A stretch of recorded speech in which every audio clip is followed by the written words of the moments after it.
Hello, my name is Ed Brown of Courage, Image, and Charisma Institute.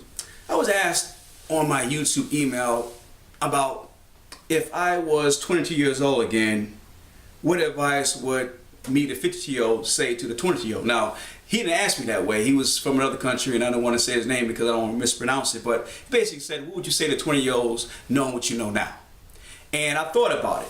And it's going to sound like a eulogy when I talk about it, but here are the things I have come to enjoy and embrace as a 50-year-old man. One of the things I believe that I didn't enjoy or embrace when I was 22 years old is the power of money and influence. I realize now that if I was 22 years old and my father was in my life and he was instructing me on what I needed to prepare for life to have success on my terms, he would have to tell me that, Ed, listen, no matter what you do, make sure you choose a vocation that, one, you have a passion for, and two, makes money.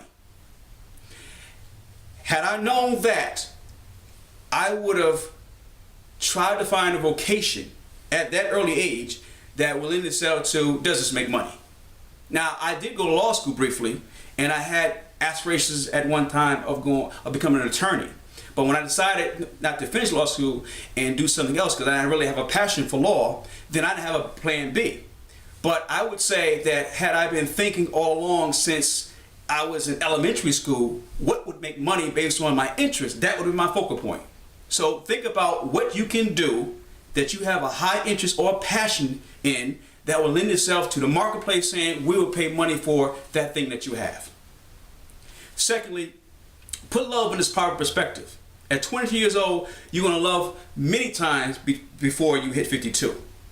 And when I look at the news and I hear about some 20-year-old who, I guess the girl decided she doesn't want to be with me any longer, and she goes to her retail job somewhere and he goes there and shoots her and then kills himself, that's the guy who didn't realize that he would love again.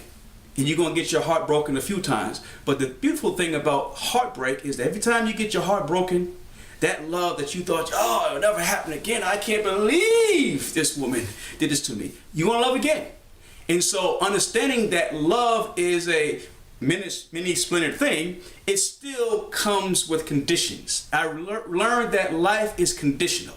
There's no such thing as unconditional love. There's family love is conditional. Do right by the family loves you.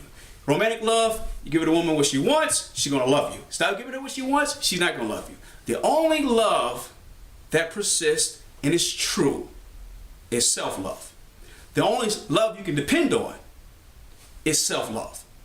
And when you love yourself because you know your value, meaning you have something to offer to the world, to bring to the world, to edify the world, and to make money at, you feel good about yourself because that's where self-confidence comes from, and then heightened self-esteem.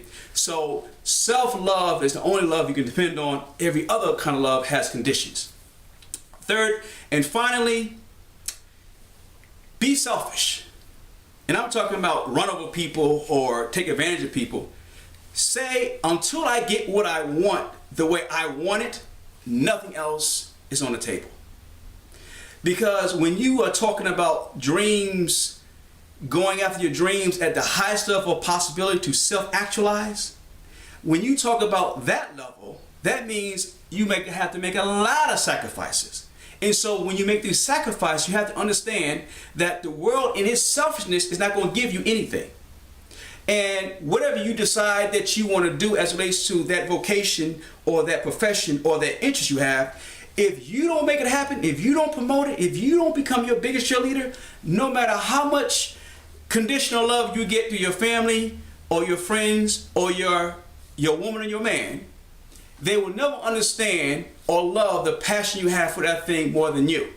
And so your selfishness has to come about by saying, I'm not against you, I'm for me. Sweetheart, if you ride with me to this, we can ride this together, but I gotta see it through. And you gotta be just that cutthroat and just that firm and final about it. And the people who understand it will ride all the way, but rest assured, most people won't take that ride with you. There's a whole lot of women who got on my bus 25 years ago. And they got off, somebody got on. Somebody got off, and somebody got on. And the only reason why, one of the reasons why I never took that plunge, if you will, to be married is because I never really felt There's a woman there who said, I'm a ride or die chick and I don't care where we're going. I just want to go where you're going because I like the kind of man you are. You're a visionary, you have aspirations, you have dreams. I'm going with you. I never found her. Now, they admire the kind of man I am.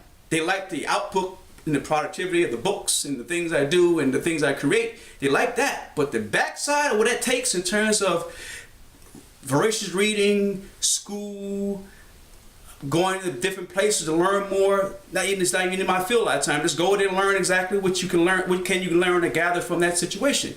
That's not necessarily most people want to do. So when people talk about, I would have married Martin Luther King or Malcolm X, no, they wouldn't. To be a Coretta Scott King or Betty Shabazz takes a whole different type of woman or a different kind of dynamic that most women are not in line or encouraged to actually participate in. So be understanding that you want to have to be alone.